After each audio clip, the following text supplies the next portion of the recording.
Hello, എല്ലാവർക്കും നമ്മുടെ പുതിയൊരു വീഡിയോയിലേക്ക് സ്വാഗതം. ഇന്നത്തെ വിഷയം ഞാൻ ചെറിയൊരു ചോദ്യത്തോടെ നമുക്ക് തുടങ്ങാം. അപ്പോൾ എൻ്റെ ചോദ്യം ഇതാണ്: നമ്മൾ ജീവിതത്തിൽ വിജയിച്ചിട്ടുള്ള പലരെയും കണ്ടിട്ടുണ്ടാവും. പക്ഷേ ഈ എല്ലാവരും പെട്ടെന്നൊരു സുപ്രഭാതത്തിൽ വിജയം കൈവരിച്ചവരാണോ? അല്ല. അപ്പോൾ ഇവരുടെ ഈ വിജയത്തിന് പിന്നിൽ ഒരു പ്രധാനപ്പെട്ട ഒരു കാര്യമുണ്ട്. എന്നാൽ വളരെ ചെറിയൊരു കാര്യമാണ്.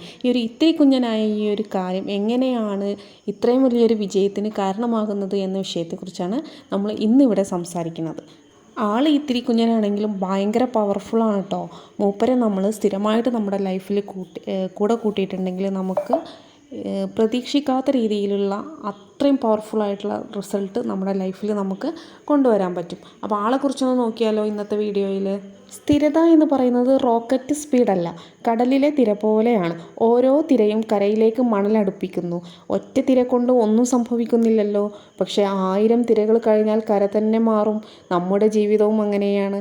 ദിവസം 1% നന്നായാൽ മതി. ഒരു വർഷം കൊണ്ട് നിങ്ങൾ 37 മടങ്ങ് മെച്ചപ്പെടും. ഇതിനെ പറയുന്നതാണ് കോമ്പൗണ്ടിങ് എഫക്റ്റ് എന്ന്.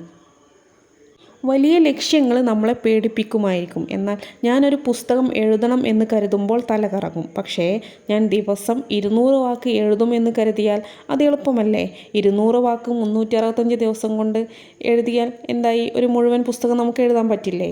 അതായത് സ്ഥിരതയോടൊരു കാര്യം ചെയ്താൽ നമുക്ക് ഏത് വലിയ മലയും കടക്കാൻ പറ്റും.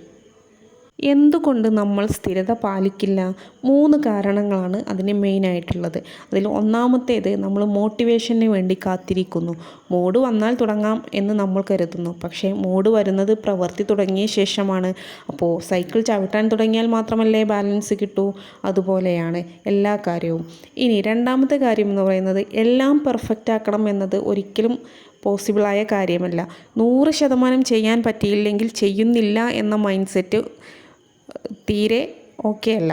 100% ഒരു ദിവസം ചെയ്യുന്നതിനേക്കാൾ നല്ലത് 50% 100 ദിവസം ചെയ്യുന്നതാണ്. ഇനി മൂന്നാമത്തെ കാര്യം, ഫലം ഉടനെ കാണുന്നില്ല. വിത്ത് പാകിയ ഉടനെ മരം വരില്ലല്ലോ. വെള്ളം ഒഴിച്ചു കൊണ്ടേയിരിക്കണം. സ്ഥിരതയുടെ ശത്രുവാണ് തുടക്കം. വെള്ളം ഒഴിച്ചു കൊണ്ടേയിരുന്നാൽ ആ മരം വളർന്ന് നല്ല രീതിയിലുള്ള ഫലം നമുക്ക് കാണാൻ പറ്റും. ധീരുഭായ് അംബാനി ദിവസവും ഓഫീസിൽ ഏറ്റവും നേരത്തെ എത്തുന്ന ആളായിരുന്നു. 30 വർഷം. അതിൻ്റെ റിസൾട്ടാണ് എന്ത്? ഇന്ന് കാണുന്ന റിലയൻസ്. അതുപോലെ തന്നെ സച്ചിൻ ടെണ്ടുൽക്കർ 24 വർഷം സ്ഥിരമായ പ്രാക്ടീസാണ് അദ്ദേഹത്തിൻ്റെ റിസൾട്ട്. ടാലൻറ്റ് മാത്രമല്ല, അദ്ദേഹത്തിൻ്റെ സ്ഥിരതയാണ് അവിടെ വിജയിച്ചിട്ടുള്ളത്. നിങ്ങളുടെ ചുറ്റിലും നോക്കൂ, പെട്ടെന്ന് പൊട്ടി വന്നവരെക്കാൾ ദിവസവും ഉറപ്പോടെ നിൽക്കുന്നവരാണ് ഒടുവിൽ നിൽക്കുന്നത്, ജയിച്ച് നിങ്ങളുടെ മുൻപിൽ നിൽക്കുന്നത്. വിജയം ഒരു ലക്ഷ്യസ്ഥാനമല്ല സുഹൃത്തുക്കളെ, അതൊരു ശീലമാണ്. ഇന്ന് രാത്രി ഉറങ്ങുന്നതിന് മുമ്പ് ഒരു തീരുമാനമെടുക്കൂ.